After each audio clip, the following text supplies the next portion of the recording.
scary morning or magical midnight, wherever, whenever you may be, across the dimensions or around the vibrations. I'm Tilly Treadwell, and oh, have I got a show for you. Won't you join us on The Weird Walk Home? Welcome, everyone, or welcome back. I'm Tilly Treadwell, and today I have with me Mr. Byron from Phantasmagoria. How are you, my dear? Oh, doing very well, Tilly, and thank you so much for having me here with you. We're coming to you from the backstage office right now, so we much appreciate being here with you. Oh, how brilliant. And thank you for joining me. Where is this backstage office located? Well, that's a secret. It's in a very secret place. We can't tell anybody. It's in my house. So yes, so this is where Phantasmagoria, we write the shows and we create the shows and we do all the business of Phantasmagoria. So that is where you're tuning into, as we say. Oh, magnificent. A secret location. I like that. In a haunted house, but that's another story. So we'll Oh, talk about that. Oh yes, we live in a historically haunted house here in a part of Central Florida. We'll leave it at that. leave very good, sir. Very good. Well, perhaps you would like to join us for another show down the road where we talk about haunted houses. Gladly be here. If I can't be there, I'll send my friend John. He'll come to it and he'll be able to tell you all about it. Yes, absolutely, absolutely. As you wish. Now, Byron, I know that you are part of an exquisite troupe. Could you please tell us who you are, who and what the troupe is, and the history of you both? Sure, of course. So the troupe that you are referring to is called Phantasmagoria, which essentially means ghost show. It is a show that goes back centuries because we are a group of storytellers that are, for want of a better word, immortal. And we come to being every time stories need to be told. Now, in our mortal form, we have been around for 15 years. We're in our 15th year of production on this mortal realm. And myself as Byron, I am the writer of the shows, I direct the shows, and I also perform in the shows. But we have so many collaborators around us that do all this with us. We are a Victorian horror troupe. Or depending on what kind of performances we're doing, we're a Victorian performance troupe because we also do children's shows and things like that. We do educational theater, and we're also a Victorian circus troupe because we have a lot of circus acts, everything from aerial acts to sword swallowing. We have one of, I think last I checked, there's about 120 authentic sword swallowers in the world. We have one of them. And so we do like sideshow performances. We'll host festivals. We've been hired in to do birthday parties at elegant birthday parties all the way down to Alice in Wonderland birthday parties. So we have a lot of fun doing that. So we do main stage tours. We do theater work. We do performance art. We do festivals. Kind of the full gamut keeps us busy throughout the year. Oh, fantastic. So I had the treat, the absolute delight of being invited over to the last Christmas or Yule show of the year, this past year. And I have to say, it really was the best Christmas show I think I've ever seen. And it definitely is not your run of the mill candy cane sweet sugar drops type of show for Christmas. But I No. think that that made it even better. Can you Yes. tell me more about that show in particular, your Oh, of Victorian course. Of course. Well, season? we've done Christmas shows now for that was like I think our eighth year of doing Christmas shows. When we first started, we were only doing, fall Halloween type shows. And then we started expanding. And about in year seven, we decided to start doing Christmas shows. We started with, of course, A Christmas Carol, which is a grand ghost story when you get down to it. We did Yes. our own adaptation of it. We ran that for a number of years. And then within there, we started doing a mini tour while we were also doing the major tour. And that was Through a Christmas Darkly. where we told all these really spooky tales of Christmas. And so what we decided this year to do, since our version of Christmas Carol and Canterville Ghost was being done in another state, we had someone licensed it so that they could perform it. We Yeah. decided to write a whole new show. So we created this a most haunted Victorian Christmas, and in it we follow the true tradition of Christmas that people aren't aware of, and that Mhm. is telling ghost stories for Yes. Christmas. It is a British tradition, and it is one that we need desperately here in America. So we brought together a number of stories throughout the centuries. We brought in folk tales, like, of course, the Krampus. We had to perform that. A lot of people know it, but they don't know the actual origins or the story of it, so we did that. Right. Um, Comic ghost stories, sad ghost stories, original ghost stories that were written specifically for us by a writer out in Seattle. He's one of our collaborators. His name is Eric Keevan, and he wrote an original haunted Christmas story for us that include, well, freezing to death, beautiful Christmas things like that. So we go for the macabre side of Christmas, but also the joy. And that's one of the things we like to point out is that, like a tale like Canterville Ghost, which you saw in the first act of the show we were doing. It's Mhm. funny, it's humorous, but it's also poignant, and it's about redemption. The same thing that Christmas Carol is about, redemption. So we do choose them wisely. There's a lot of them out there. We're getting ready to do our create the scripts for our next one because we truly enjoyed this process of doing a brand new show. So we're doing another brand new show made up of other ghost stories of Christmas and legends. So, we like coming at things fresh every time we do it. Even when we did Christmas Carol for all those years, we changed the script and the casting every single year. So we did it different and we brought fresh things to it. And sometimes there were giant puppets, sometimes there were actors portraying the characters. So we switched it up so we don't get bored, that we can keep being passionate about what we do. Sure. Yeah. Oh, I like that very much. I loved all of the stories in the Haunted Victorian show, but I will say that there was a really short and sweet and mystical magical one that caught my heart the most. And I don't want to provide any spoilers, but mistletoe. That That's was a my lot of heart. people. Yeah, a lot of people picked that as their favorite. Wasn't that a lovely little piece? It's Hey, a poem that I mean, we can share it. That's fine. I mean, it's a poem that's existed for a long time. It's a poem called really? Mistletoe by Walter de la Mare, and it is this. So Walter used to write comedic poems about ghosts and all this kind of stuff. They were very funny, and that's how we first found him. And then I found this little gem. It's like you said, it's so short, right? It's like this. It's a minute, maybe a minute and a half total, the Yes, way we performed it, and it's just this beautiful love story. That's how we approached it, yes. this love story between this lonely woman and whatever's there, and whatever Whoever is there. kisses her on that cheek, under the mistletoe. It's a beautiful story, and a lot of people did like that a lot. It's interesting that there are some audience members who love the scary ones, and then there's some that love the very vulnerable ones, because we do a mix of all of them. We also Yeah. do every show, we make sure that even our Halloween show, which is always a little bit more scary, we always put in a comedic one. We put in something that's humorous. So we try to find that balance of things. I think probably this last year, my favorite comment that came from not just one audience member, but a couple, but this one I remembered, is they wrote me a note and said, I'm mad at you. And I said, well, why are you mad at me? And they said, no one told me that I'd be crying at the end of your show. And I said, thank you. I mean, they weren't saying I'm mad at you as a joke, Of because course. we had a very, very, very touching ghost story at the end of our Halloween show that brought the actors to tears when they were doing it on stage, and it certainly brought some audience members to tears. So we love doing. We got to play all the emotions, right? Not just scary, Absolutely. scary, scary. You got to hit all of them because horror is about humanity. So you've got to Yeah. hit all of those elements. Oh, Absolutely. I couldn't agree more. And I've noticed that there's a lot of people that believe that horror is just a ham-fisted type of gore. It's not. There are so very many subgenres to horror. Absolutely. And Yep.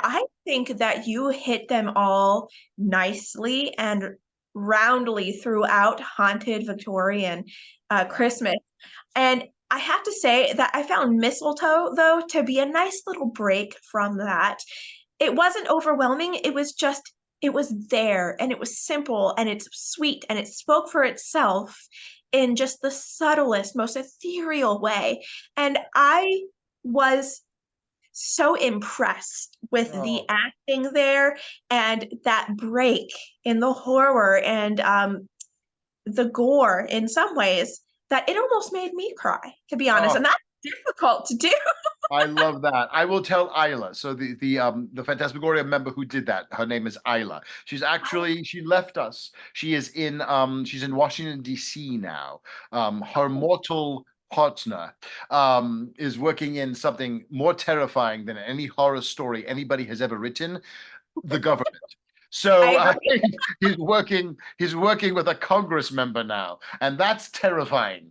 So Ooh, but yes, so she is up there now, and we're looking at doing some shows and appearances up in Washington D.C. because we have two members in yeah. Washington D.C. now. So we're like, well, let's do something there.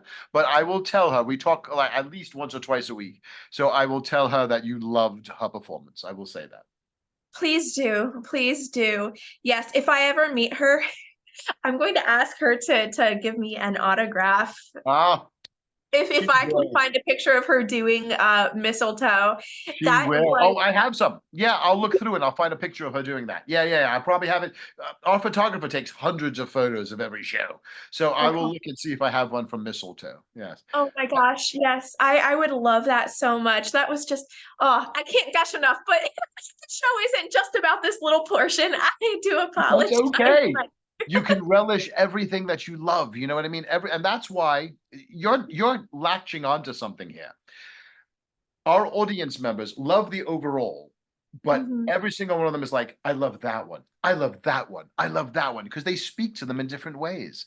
And Yes. that's why we do the format that we do. Instead of doing one long story, we give you 7 or 8 different ones. So there's something in there that's really going to speak to you.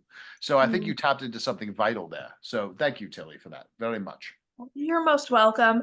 And go figure, it is too just like me to latch onto something that's about human and non-human relations because that's one of my specialties. Yeah, Yeah. and that's exactly what that's about. So bravo. And bravo, Uh, Walter de la Mare, who's been gone from us for a long period of time, but he'll be happy to know that his poems are still being done. So I love it. yes, I agree. So, um, the opening waltz, Mhm. that took me for a ride. Can you please Of tell me course. how you guys came up with the idea to use those?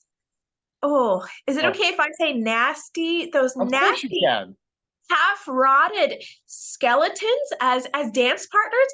Gosh, like the macabre creativity Yes. blew Well, my mind. what's fun is that if you got close to them, they had Christmas boutonnieres on them too. No. So, yeah, those are the gentlemen. So every once in a while, they will appear in our shows. They're not in every show. So every couple of years, they will make a new appearance as dance partners. That's essentially what they are. They were created as dance partners in, I want to say, year 3. So that's how far back they go. So they're about 12 years old, and we've added to them. So I think we have like 6 of them now, like these wonderful corpse dance partners, that come out. It's the integration of those two worlds. It's the whimsical and the macabre coming together, and that's what we are. And so what better way to waltz in the festive holidays than with corpses? And so that's why we did that. And the music for that. So all of our music is original music. That's something that we're very, very happy with. We either use music that a composer has given us, like, yes, you can use our songs in your show. Like Mayu is a wonderful performer who offers his music to anybody who wants to use it. And we actually contacted him and said, we want to continue using your work. And he's like, fabulous. Or Josh Solomon is our own in-house composer. So that first waltz you heard, Josh had just written. That was a new song. He created it, I think, in like Whoa. November, like before we opened the show. So he writes all of our original music for us. We've worked with Todd Kimbrough, who's written original music, Les Caulfield. So we have all these wonderful composers that created. And then I cannot take credit for the wonder of that. That goes to our Elena, who is our choreographer. So Elena is I make a joke and say, if you want to get the best choreographer, find yourself a Russian ballerina, because that's what Mila Yes. is. She was a Russian ballerina, and she, in her mortal life, she works for the Orlando Ballet, as do two of the other members who were up there dancing on the stage during the show, and she's able to take people who are not dancers and people who are dancers and mix them together. And that is her magic. She's able to do that. She's able to make us all look good, even when we're not really that good, or we're dead corpses. They look wonderful. So, yeah. So that's part of that whimsical macabre thing that we do. Yeah. Um, when we used to do our own shows during the pandemic, we have a character named Bonesy. It's just a skeleton that's sitting in the living room over here, and everybody, like, when they would come onto the Facebook Lives, they'd be like, "Hey, where's Bonesy?" Because he became a character, and it's all that kind of macabre stuff that people enjoy because we're not taking it seriously. We're taking it with fun and joy, and I think that's Amen. why they like it. Yes. Amen. I cannot agree with you more. And that's at the heart of my own show too, because I deal with some pretty serious Yes. topics Yes, you sometimes. do. Yes. Right. But I think that handling these things with as much grace and fun and objectivity, I think Right. that that breaks the ice in a way. And that Absolutely. is where the magic is, I believe. No, I agree with you. It is. It is. And then that allows you, being whimsical in that moment, allows you to get very serious later on. You know, there Yeah. is there's a couple of nights where the vengeful frozen to death story that Eric wrote for us, there were nights when the puppet would, because we do puppetry a lot with our shows, the puppet killed the family and the audience applauded. That, yes, Yeah. yes, Yeah. she got her revenge. And it's just amazing how they tap into that stuff. And again, if you took it deathly seriously, it wouldn't work. Horror can't be taken that seriously. We'd never open up a horror book again. Oh, But we have to take it where we enjoy the fear, where we enjoy the scares for that moment, and then you yes. release them, and then you release them. Yes. And that's what we try to do. Bravo. Oh, yes, Tilly. Oh, Oh I my love that you goodness. love that. Oh my goodness. I'm getting goosebumps. This is wonderful. That's the same here in the paranormal public sphere. Um, I stand out because I have a much cheerier disposition. I'm Mhm. far more colorful and I dress very differently. Most people in the paranormal sphere, no offense to you, my dear, they wear all black most of the time. Yes, yes. No, I knew what you meant. I knew where you were going with it the minute you said it. It's fine. Yes, oh my goodness. And there's nothing wrong with that. It's just that I think that there's a different type of magic that is there within adding joy and whimsy and hope to Oh, horror. hope. You said it. Hope. Yes, And yes. the Halloween show, I mean, that was our theme, just so you know, at the end of the Halloween show. That's why people cried, because we told them that we were going to tell the audience a tale of something that terrifies humanity more than anything else. Oh Hope. my Because gosh. hope does frighten people, right? You're afraid to hope for something because you might not get it. You're Yes. afraid to wish for something because it might be taken away. So Mhm. hope is actually the most beautiful and the most terrifying thing all at the same time. And bravo to you for embracing that. Yes, and we don't all have to be you know, uh, mourners at a funeral if we're dealing with the paranormal. I mentioned earlier to you that we have, something in this house. She's been a joy to be around since the moment we met her. We talk to her all the time. Her legend goes back to the 1950s. People in the 50s were seeing, because our house is about to celebrate its 100th anniversary this year. Um, and Congratulations. um, and so she has been here since the late 40s. That's when she passed away.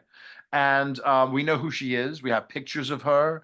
I know you can't see where we are, but right over here is her entire family living in our next door house. The family still lives right here next to her. And the first time Oh, her presence was made known to us, I shall say, we went over next door and said, "Hey, can we ask you a question?" And the woman went, "Aunt Murdy, we know." And I was like, "What?" And yeah, because they've seen her, they know all the stories about her. So Oh, but it's a joy to have her here. You know, yes. everybody said to me, "Oh, do you want somebody to come by and get rid of her?" And I'm like, "No, I want Oh, her to stay because we love her."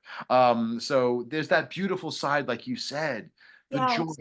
the hope. So Yes. bravo to you, Tilly. Yes, and you are. You're look at you. You're all sunshine, and maybe that's why they come because you are joyous. You know, that's something to think about. So bravo.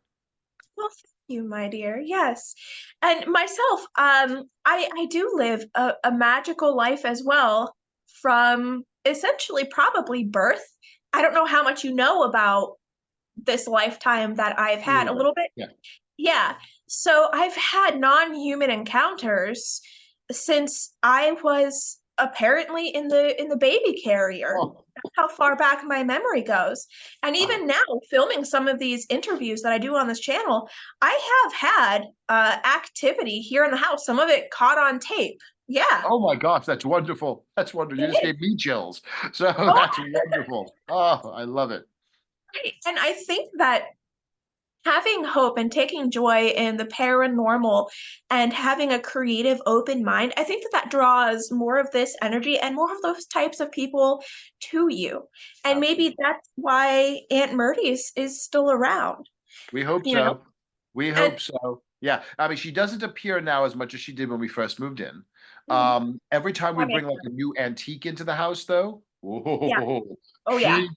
yeah. And every you will appreciate this, every New Year's Day or Christmas Day, we go to visit her grave because we know where she's buried. We've been there many times. So Oh, we go there. It's the whole family that we go to visit because the entire family's got a plot out there. And we bring her flowers, and we bring her husband George's flowers, and everybody, and the son, and oh, the former wife, because he was married twice and she was married twice.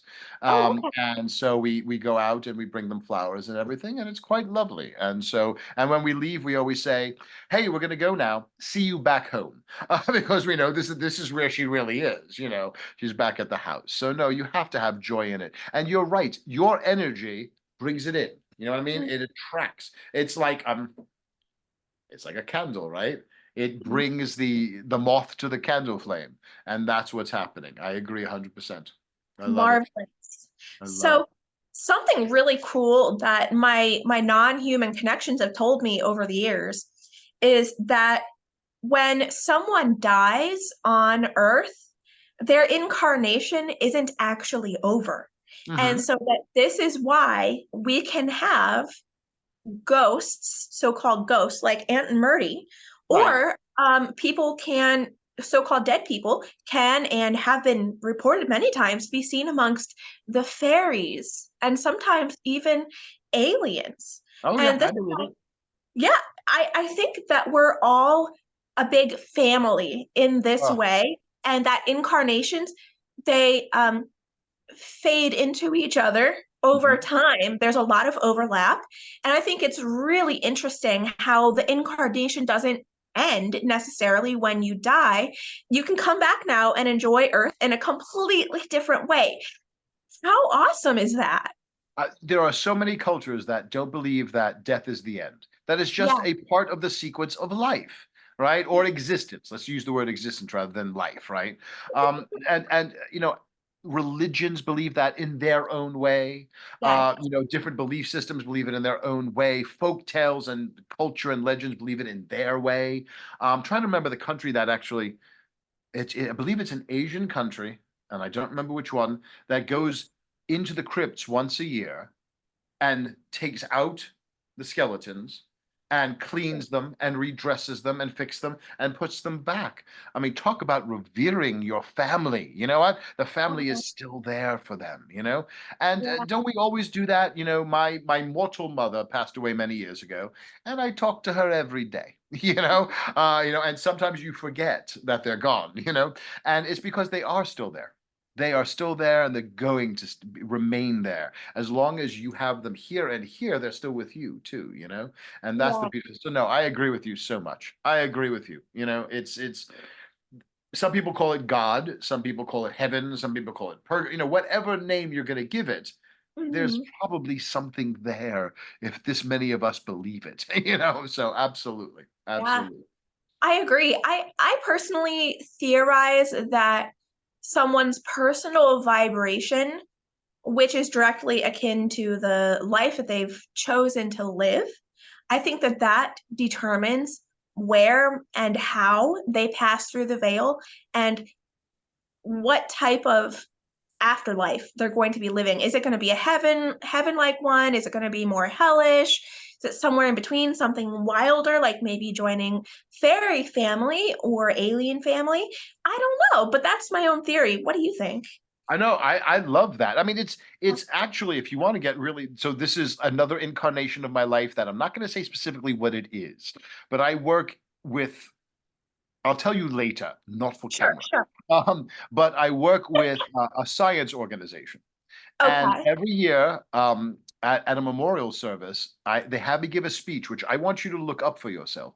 It's called "Why You Have to Have a Physicist at Your Funeral." Because the physicist will explain to you how everything you ever were still exists, how every particle of you still exists in this world around us. And I love giving that speech because basically it's did you find it? No, sir, I'm taking a note. What is it Okay, called yeah. exactly? You have to have, I don't remember the exact title, you have to have a physicist at your funeral, or Oh, why you should have a physicist at your funeral. It was an NPR speech, an article that NPR did years ago. And it's beautiful because it approaches it strictly from a scientific belief, and that we never leave. Our particles will always exist. Our energy will always exist. You cannot destroy, matter. It changes into something else, and right. that's the principle it takes, like a scientific approach rather than a spiritual approach. And I believe it intensely. I believe it intensely. There are some people who dread death. There are some people who, when somebody passes away, we're gonna have grief, right? We're going to Sure. be sad. But isn't it, if you believe they are still there in some way, that's wonderful. And Yeah, that mitigates that grief and mitigates the sadness.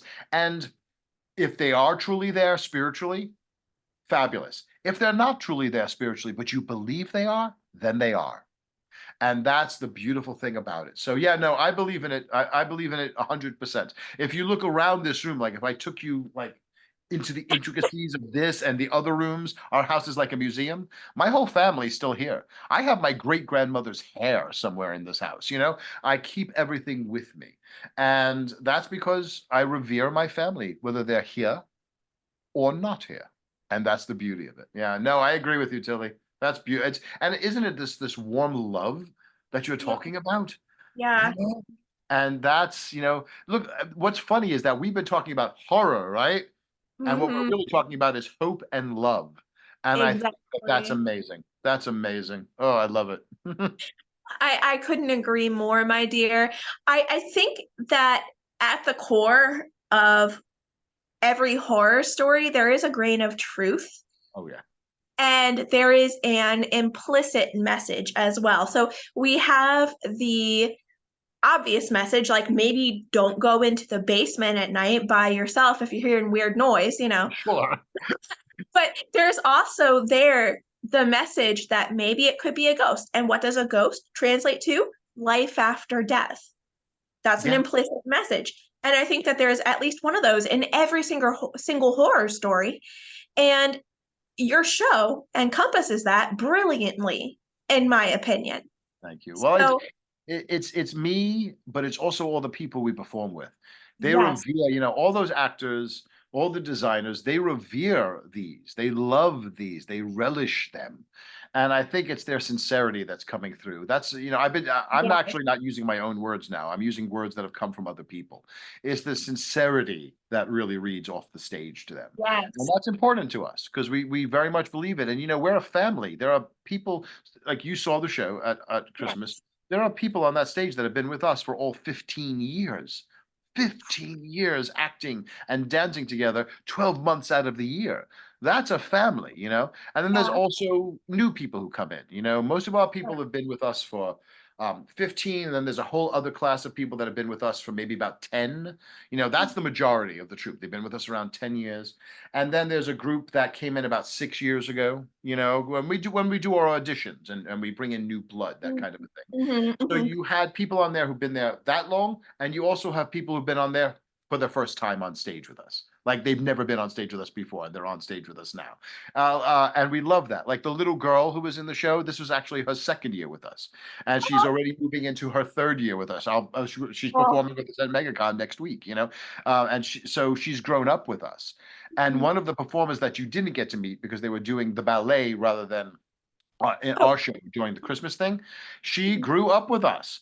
Her name is Pandora, and she ooh, started with us at the age of 11, and now she has lasted with us. She went to mhm. college, she came back, she's still with us, and she performs with us regularly. So she reminded me once, she said, I have been in Phantasmagoria more than half my life. And that's just unbelievable to think about that. And even Yeah, though I'm older than her, I look at it and go, I've been in Phantasmagoria for more than a quarter of my life. That's insane when you think about yeah. that. It's crazy. So the spirituality of the stories, the love of the stories, and then the troupe itself that loves the stories themselves and each other. Not that we all get along all the time, like a family, we fight, we Oh, do this, we do sure. that. Um, Bickering. yeah, but it's that family that stays together. We were together, so it's what? It's Wednesday.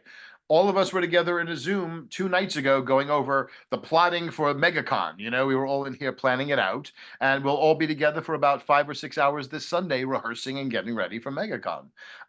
So it's a beautiful way to do theater when you could do theater like that. Oh my goodness. I think that's really heartwarming to hear because, I've been around companies in the past where they'll say things like, "Oh, we're all a family here," but then they'll like fire someone without any kind of notice. It's a really toxic overall work environment, and Yeah. it's sinister and abusive. But from talking to you from start to finish, messaging you, watching the show, seeing the way that the theater staff were behaving, like you said, the sincerity on the Yeah. stage, and Yeah. then getting off camera to hear more from you, I can actually, for once, believe that Oh, it may actually be a family type of environment. And you're right. If you're working together for so long, maybe just about every single day and it's a passion project, there's a lot of healthy, um good bonding going on there that it's hard to find oh yeah. elsewhere. Do you We've agree? had we've had Um, Mhm. I think we've had 5 marriages within the troupe. From troupe members who are married. Oh, I have performed 3 of those marriages myself. I have done the ceremonies for them. It's good. And yes, like I said earlier, you're going to fight. You're going to bicker. Not sure. every member is a friend, but we Yeah. are part of the same family. There's a difference between those two things. There Yes. are cousins I talk to constantly and cousins that I haven't talked to in years, but they're still family you Yes. know and it's that same kind of a thing. And when somebody leaves, like I mentioned, Isla is gone now, yet Mhm.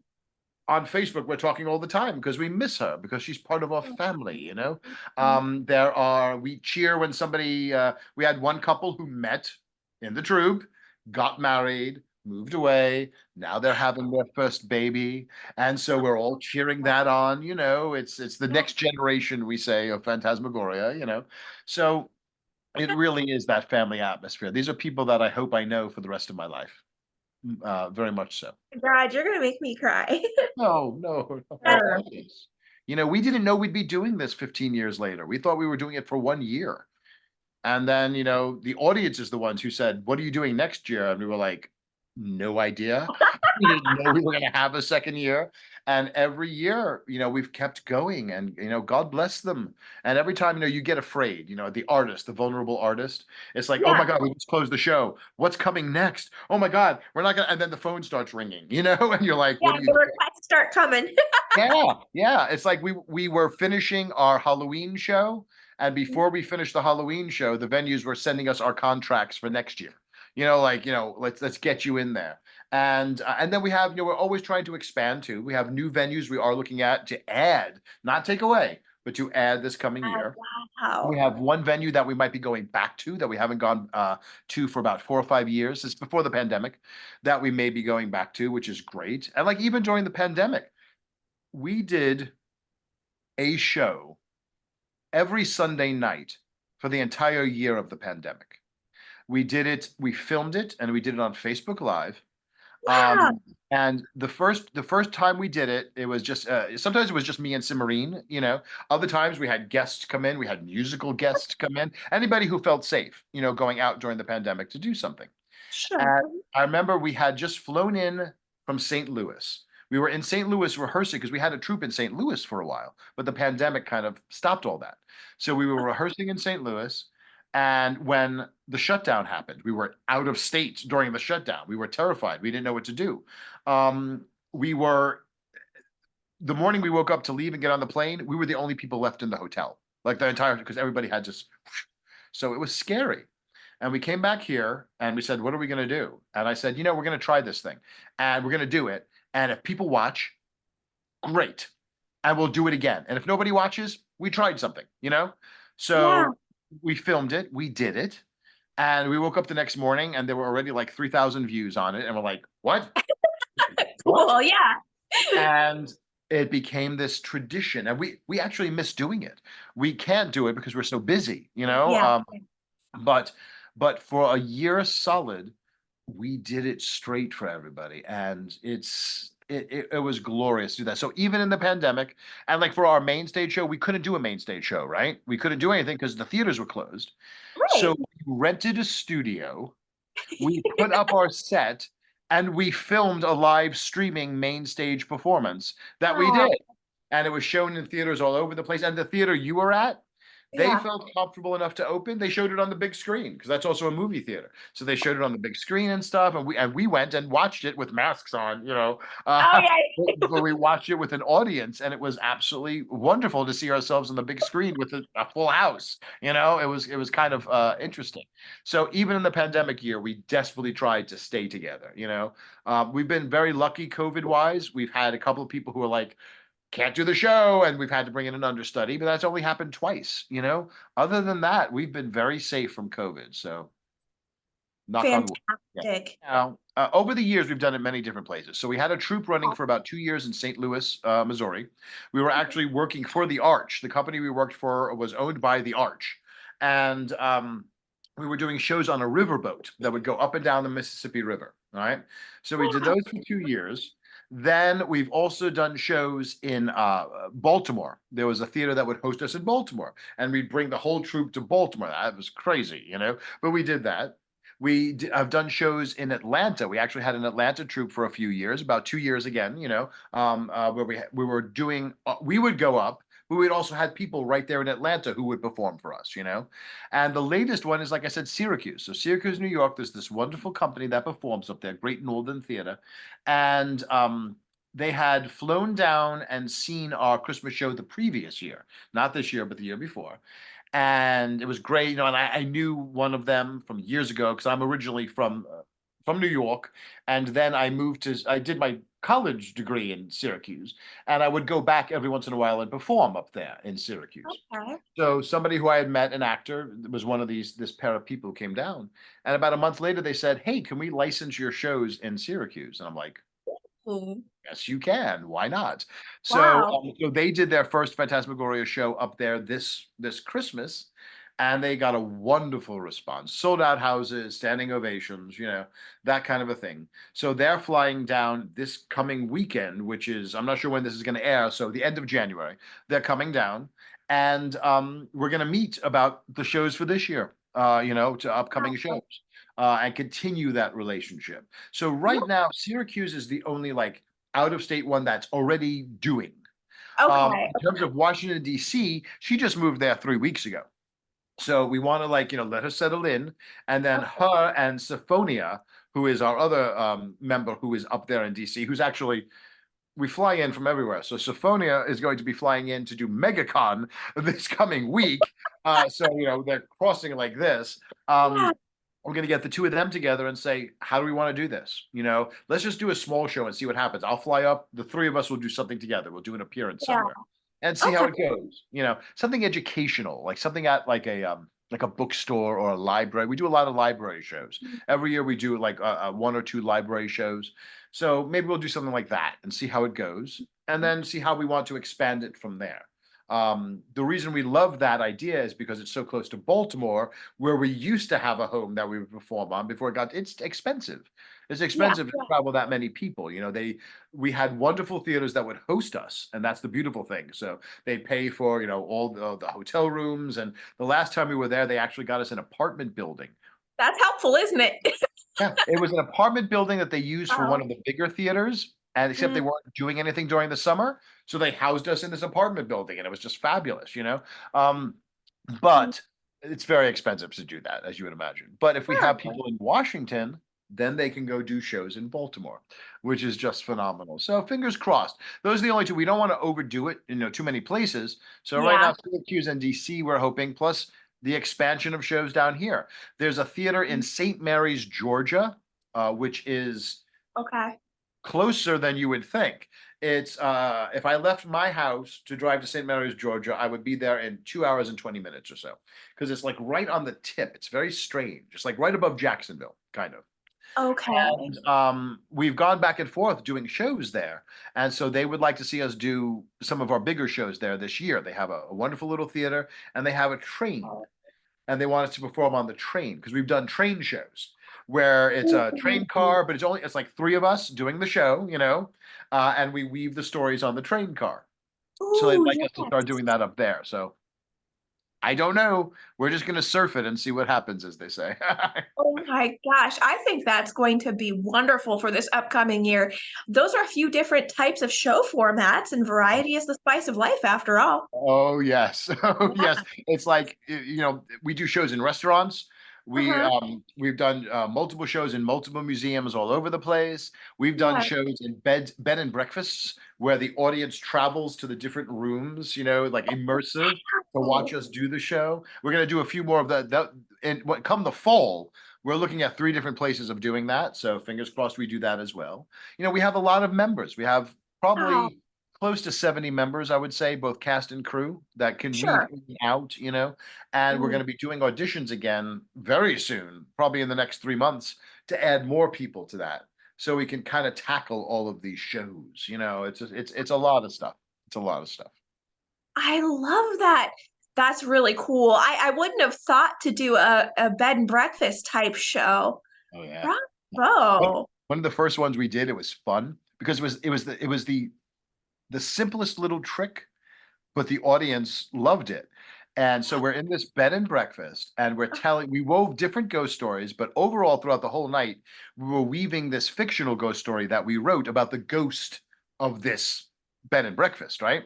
And at the end, when all the audiences came down and we were all in this huge living room together, it was the simplest thing to have one of us slip out because it was the only way to do this. They Yeah. slipped out and they turned all the electricity off to the whole building. And the audience, of course, freaked out, you know, that there was no like, and then we just used those battery operated candles and somebody triggered them from across the room. So all the candles lit up and they freaked out. And it was the simplest little trick. But boy, was it wonderful to be in this room, this closed room with Ooh. audience members plunged into darkness. And then magically all these candles go on around the room, you know? So we have a lot of fun doing those shows. They're intimate. They're intimate. You know, the audiences are no Yeah. more than 50. You know, so we have 50 people there with us. Not, you know, when you saw it at the Athens, that's about Yeah. 420. Oh, yeah. Yeah. 50 people in a room full of antique furniture and Yeah. historical bed and breakfast. It's Ooh, nice. boy. It works I well. I need to keep my eyes out then for the next time that you guys do that Absolutely. because Oh, I I'll want let to you see know. that. Yeah, I'll send you a press release when we're doing it. I'll get you tickets for it. There's so much fun. There's so much fun. Please do. Oh my gosh, that is so cool. Well, we were talking about variety here, Mhm. and you mentioned that you guys do shows all around the calendar year. Um, can you please tell me about, say, your spring and maybe summer shows coming up? Of Whatever you're course. able to tell me. Yeah. Of course. So coming up, again, depending on when this airs, February 1st, 2nd, 3rd, and 4th, we're performing for, I think it's like the seventh year at MegaCon.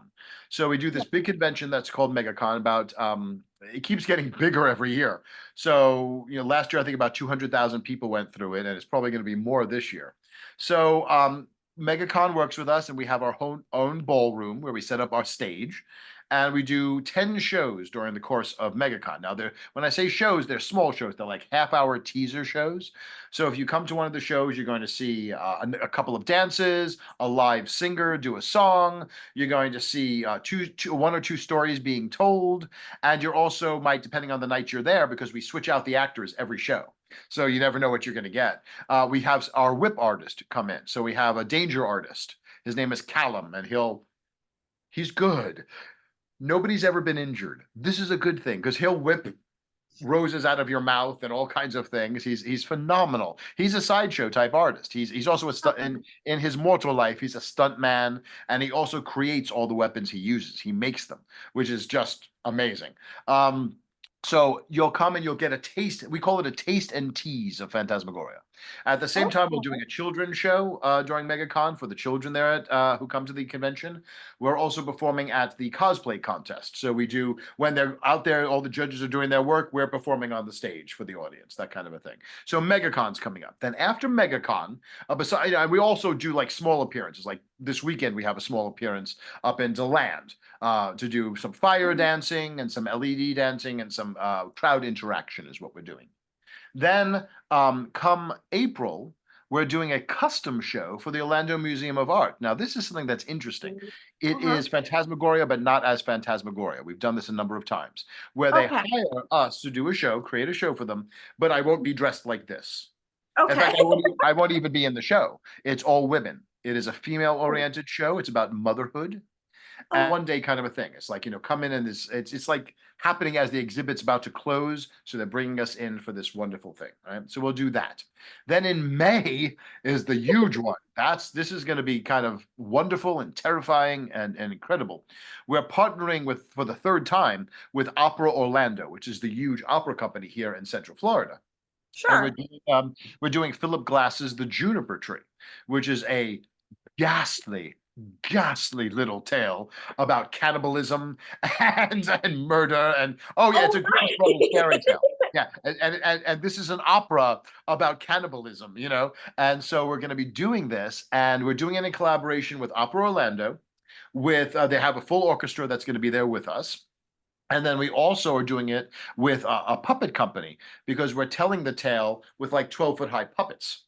So it's the opera singers, our dancers, these 12-foot high puppets that are telling the tale, except for the lead character, because the lead character is a little girl. So that's just the opera singer. The others Oh, are all the adults. So there are these, big puppets surrounding her and stuff, and heads roll literally during it.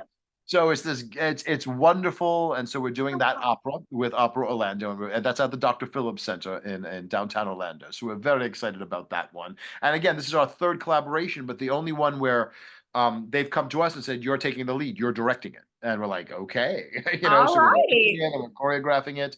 Our first collaboration with them was we did Punchinella and Pagliacci. They mixed them together and we were the Punchinella troupe. So we did all of Punchinella for them, and it was wonderful. And then the next year we did the Girl of the Golden West. So it was kind of looked like this, but it was this in the West. So we were also, cowboy hats and the whole thing, and so we had fun doing that. So it was we basically said, what would Phantasmagoria look like in the Old West, and Yeah. that's what we did. It was steampunk western, kind of a thing. And then during the summer, we're looking at doing a mini tour.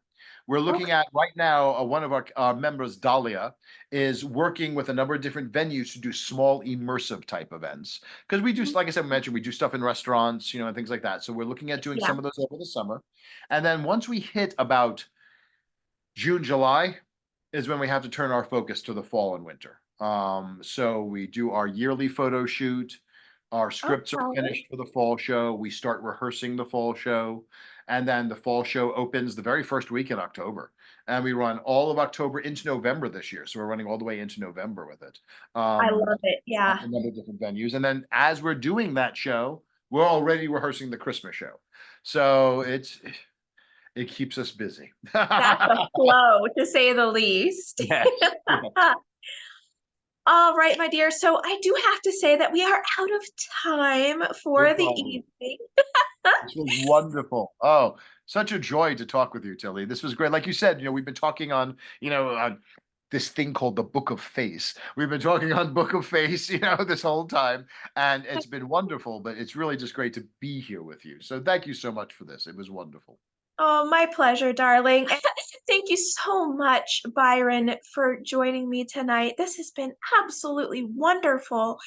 Um, if anyone would like to get a hold of you or to learn more about Phantasmagoria, where to get tickets and the different types of shows, could you please tell us how we can do that online? Absolutely. Absolutely. We do have a website, phantasmagoriaorlando.com. It's more of like our ticket site. Like you can get links to all of our different shows there. Like if you went there right now, it's all MegaCon and how do you get tickets for our shows in MegaCon. You can also join us on Facebook, the Book of Face, that thing that joins all of us across the globe. And we have facebook.com backslash or forward slash Phantasmagoria Orlando. So look us up on Facebook. We have an Instagram, and I guess I can't call it Twitter anymore. It's X now. So you can find us there at Phantaz Orlando. And then we also have a TikTok. So look at us, Victorian people on TikTok. So we have a TikTok too. I don't remember what the address is, but you can look up Phantasmagoria Orlando, and we're also on TikTok. So yeah, so please join us there and hear about all the stuff we're doing. All of that sounds good to me. Well, my dear, please kindly tell Aunt Murdy that I said hello. I will. Yes, you just did. Oh, I So did. See, good. And until next time, everyone, I have been Tilly Tradwell. This is Byron from Phantasmagoria. We wish you all a merry morning or a magical midnight.